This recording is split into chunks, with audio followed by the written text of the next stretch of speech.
Okay, so welcome to Inner Strength Check. This is a podcast around all things hobbies, riffs, and mental health. I'm luckily here joining with Niklas Sandin, who is the bassist for Mighty Metal Veterans Katatonia.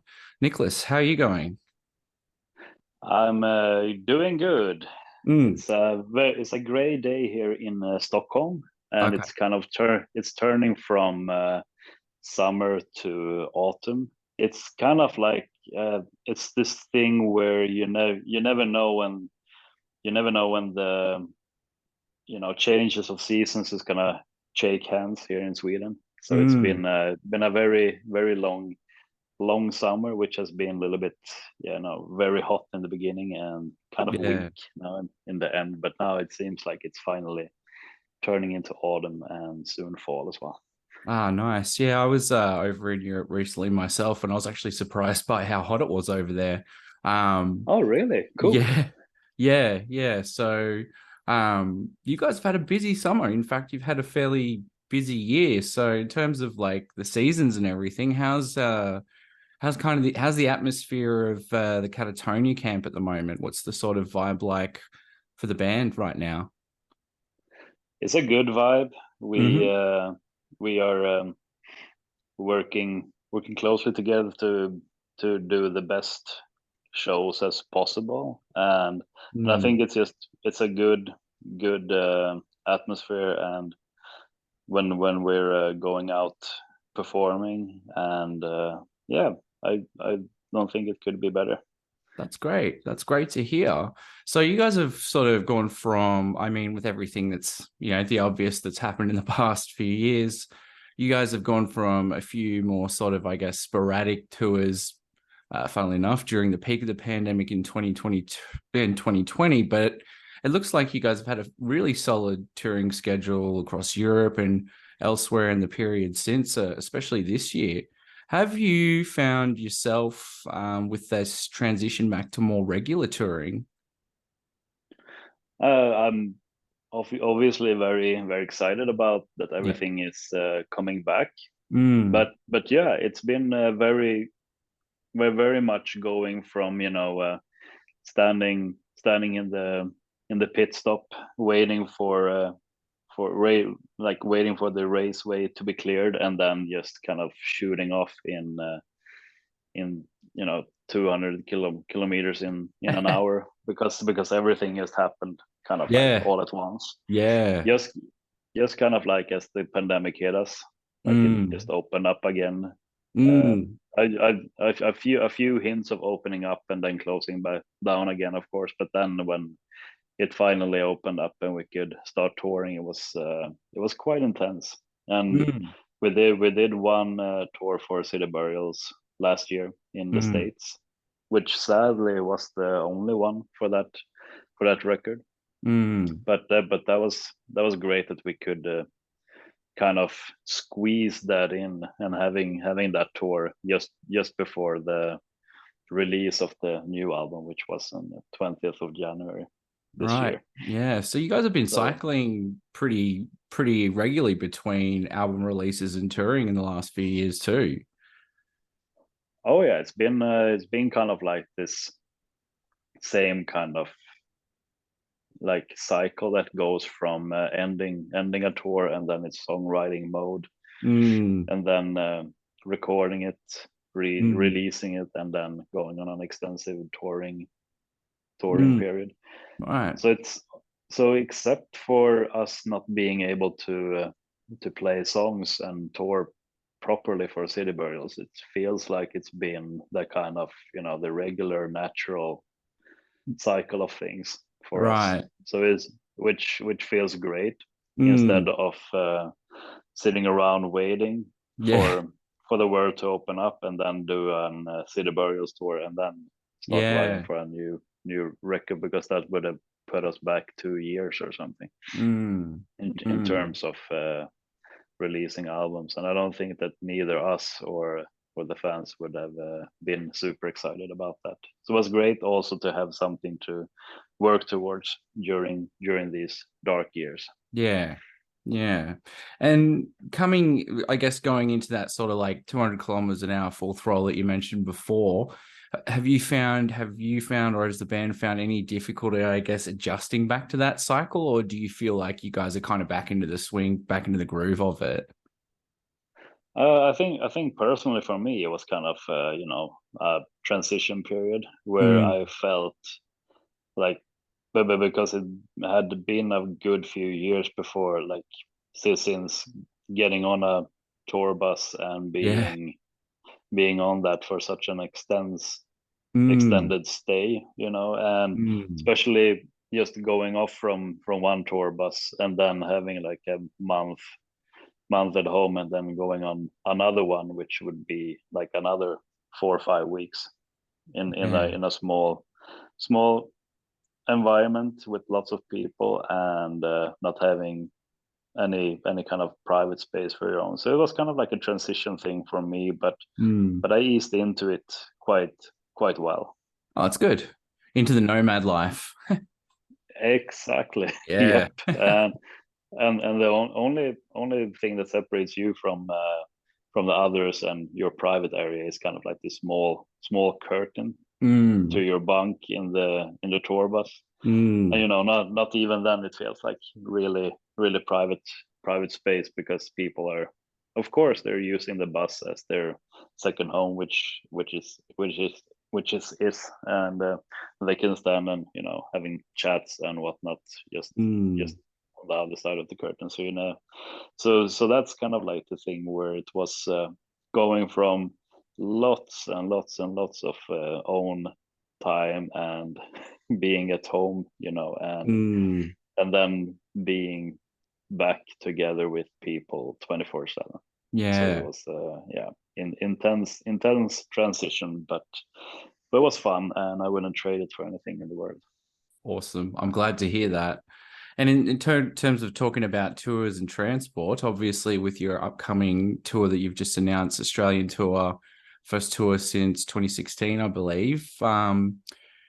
It's a bit of an adjustment again, I think, because you're going to have a bit of a long flight out here to our little continent, and probably playing relatively fewer shows than, say, you would somewhere like Europe. So, in terms of other than, I guess, the time that's elapsed since you last came here, what's the band's, I guess, major draw for touring Australia once more? Because I know at the moment everything's quite expensive, and that's really impacting on tour related costs, merch, tickets, staffing, flights, all that sort of stuff.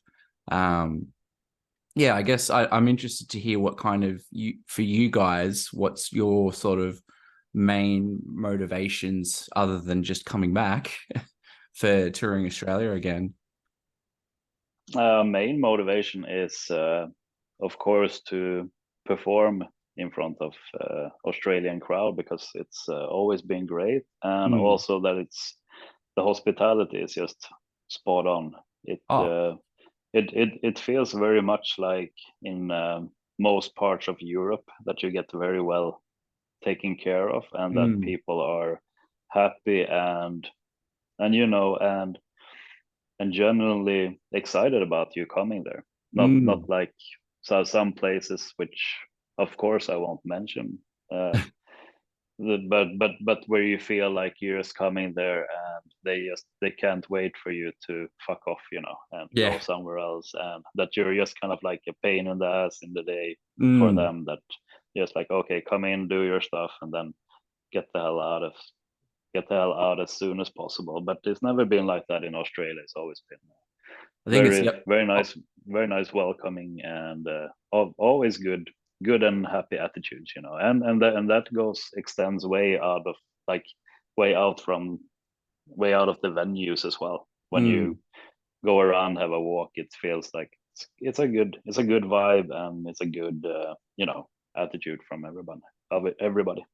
Awesome. Well, I think the thing is with us Australians, Aussie Katatonia fans, we're pretty into it, so we probably don't want you to fuck off. Yeah. Yeah. Oh So, yeah, that's a, that's always a good start. No, but seriously, it's it's super good, and of course we want to include as many parts of the world as we can, because that's kind of like the carrot of releasing a great record, to go out and play it, and have these unique evenings with the Australian fans as well. Since Fantastic.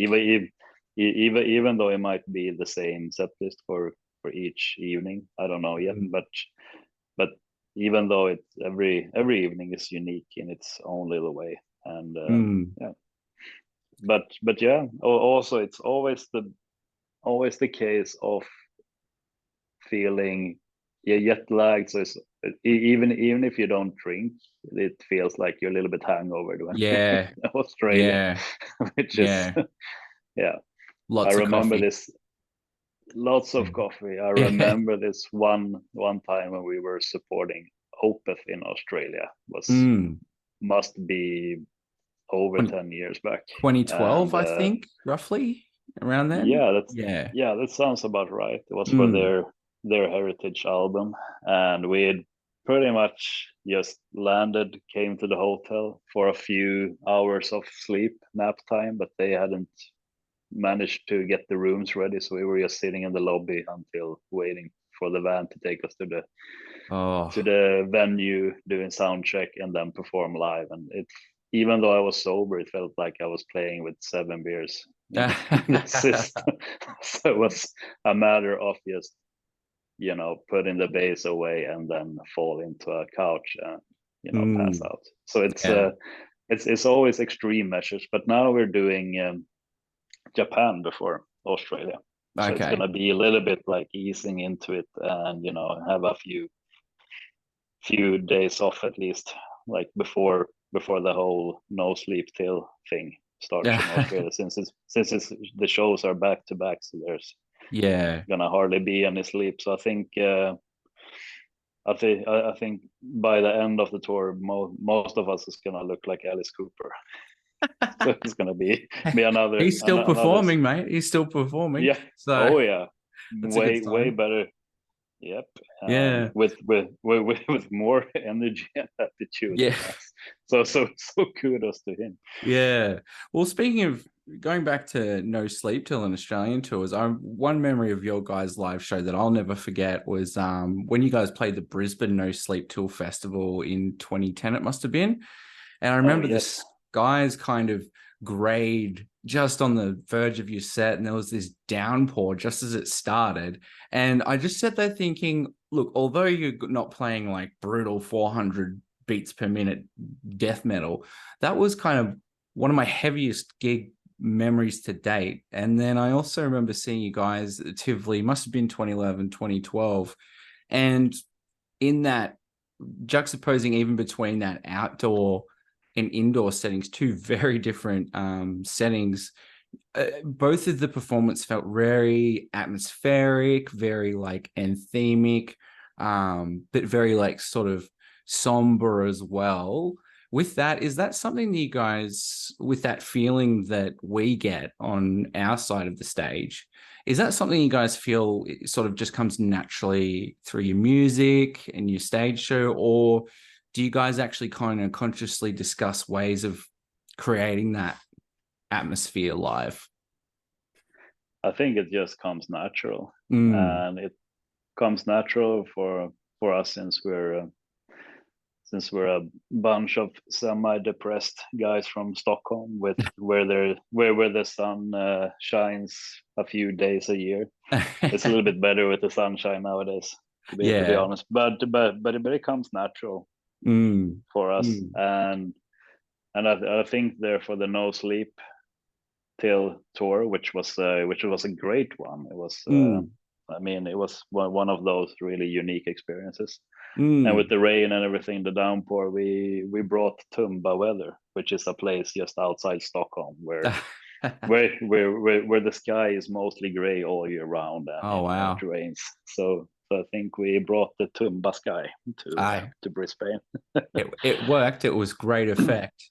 So around that time, I believe was you had not been in Katatonia long as the bassist. Am I correct? Like you joined around 2010, or Yeah, Yeah. I got the question from Jonas. It was like in the fall of 2009 if I would be Mm. interested, and if it was would be something that I could, you know, possibly, you know, take sabbatical leave from the post office, which I Oh, was working on prior to that. And I said, yeah, that's a no-brainer. hell yeah. Yeah. I think playing bass around the world would be so much more intriguing and more exhilarating than delivering mail, in my opinion. Yeah. So I of course I took the opportunity, and then my first show was in 3rd of March 2010. So it was kind of like this Wow. quick thing, and you know, and learning I think 30 songs for that tour, because we were changing things up quite much during Wow. So is that a the bit first of tour. pressure for you, learning quite a lot of songs? Oh yeah, definitely. And it was the matter of, you know, working up until like I think at least like mid-February or something, because I couldn't Mm. just say like, okay, well, I'm gonna do this, and you know, and like from one week to another. So it was the thing of working often 9 or 10 hours a day, which is the case at Swedish Post Office, and then you're sitting at home, you know, on the evenings and learning the songs by ear. So it was a constant, constant, you know, process from you know getting into the whole thing and the whole Mm. circus to then start rehearsing Mm. in the early 2010. Mm. But it was one of the most, you know, musically rewarding and, you know, exciting things that I've done to date. So it's, Excellent. yeah, since it was such a new experience and such a new thing, since I hadn't been on a tour until the one, you know, early 2010, which was a 7 week long one. It was Wow. yeah, it was Mm. quite extensive. It wasn't just bus tour, but we were flying Yeah. as well. So it They really was threw you in the deep end, huh? oh yeah, I came out looking way differently than when I was put into the mix. Yeah. I yeah, But no a postman uniform. no postman uniform. Yeah. How do you feel sort of, so I guess seen you guys a few times and you always play, there's quite a diverse set. How do you feel around, do you have any sort of preferences around certain eras with the music? Like, is there any older or newer material you prefer playing on bass, or do you enjoy playing kind of all of it? What's your sort of thoughts around playing across the Katatonia discography? I think my like it leans kind of like from the last fair deal gone down to and onwards. That's Mm, the where I feel like that it's the bass started evolving into this thing where it's its own entity, yeah. and something that rather than just supporting, you know, giving a heavier root note to the guitars, Mm, it's more kind of like this own instrument that has its mm, own big, quite big space and, mm, you know, footprint in the music, which mm. I think it's super cool, and something that also inspires me further, you know, Yeah. to be in the band, and Mm, which is which is great in my opinion. And but with that said, I enjoy playing earlier stuff than that as well. Sometimes it's just cool, you know, to do the ACDC thing, you know, and kind of just stand there and putting a very stable and yeah. root notish kind of Mm, vibe to the songs, mm, mm, which hasn't really left the songs either, because it's not just, you know, it's not the acrobatic bass, mm, if you would say that, that leaves no foundation. I mm, think it's a good mixture between that in the mm, later discography. But mm, yeah, so sometimes it's cool to play from Tonight's Decision and Discouraged Ones, and mm, even earlier than that, which we have done a few times, where it's mm. more kind of, you know, root note driven. Yeah, okay. So you feel like you get a bit of a mix of being able to sort of just sit and lock in the rhythm section, but you also get to do some flourishes as well, which allow you to feel like you're kind of doing a bit more. And I do notice that across the discography and even in the production, I feel like the bass has become more pronounced too.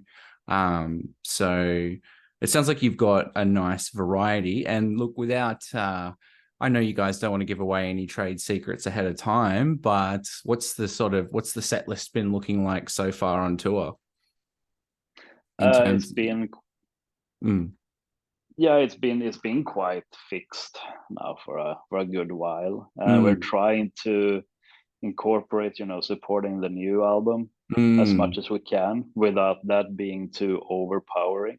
right. Not leaving any room for, older stuff. And we're Yeah. trying to mix it up as much as possible. But I think with every album that we release, we kind of push the window of which songs we're or push the window of albums which albums we're gonna incorporate. So I think it's Mm, gonna be like a little bit pushed towards more kind of like the later discography. mm, But we're trying to incorporate as much as possible and make it into, build a set list where the songs make sense in the mm, set list, just as you build a track list on a on an mm, album, so it doesn't feel unmotivated, just right. just Yeah. so we don't just start putting songs in just for the sake of it. It has Yeah. to fit I the grander imagine. scheme. Mm, I imagine it must feel really fulfilling to have, because you've been in, oh God, 2010 was what, nearly 14 years ago now, Jesus. But you've had a run of a fair few albums that you've been directly involved with, both live and studio front. So I imagine that feels really fulfilling to have quite a bit of material now that that's kind of, you've been involved in the whole process there. Yeah, it feels great, and it feels also scary that it's soon 14 years since since I Sorry for since the I started. existential crisis. No worries, no worries. Yeah. It also feels great that it's just as, inspiring and exciting to be part of this band as it was back then. Awesome. And I mean now, the upcoming shows at Damnation Festival in Manchester in Mm. England, where one of the evenings we're doing Dead and Kings in its entirety as a Oh, celebratory. Like man, I'm gonna have to fly back over there. Did you get thank cut you. off? I'm not Yeah, sure what happened there. I think it was internet Oh, okay. acting up. That's all right. I won't keep you too much longer, mate. I was just saying before, did you have any kind of, from the touring that you've done this year, is there anything that sort of stood out to you as a particularly like funny or kind of random moments while you've been on tour this year? Oh, that's there's so much like moments, but I Mm, think that it's been I mean, doing South America again mm. was super great. And it's just, I don't know what they do, but it's like everybody's on speed there. It's it's so it's just overpowering loud. It's almost that they can't compete with the PEA, Wow. with the loudness of the audience. So Right. that was really really really good and cool to go back there and experience that. But otherwise, it's hard to pick out Yeah. every day, and every city and every venue and audience is good and exciting in their own unique way. Awesome. Is there anything you're particularly kind of excited for in coming over to Australia, other than us giving you our nice hospitality? Is there anything else that you're particularly looking forward to for the tour? I'm looking forward to, yeah, exactly what you said, like the Mm, good hospitality and the great attitude, and just, and play in front of a beautiful and always I think that it always feels like the Australian crowd is like grateful and happy that we're there. That Oh it's yeah. it feels like it's not something that, you know, I don't know. It just feels like that it's always welcomed with big arms. So that's the thing that I'm looking forward the most.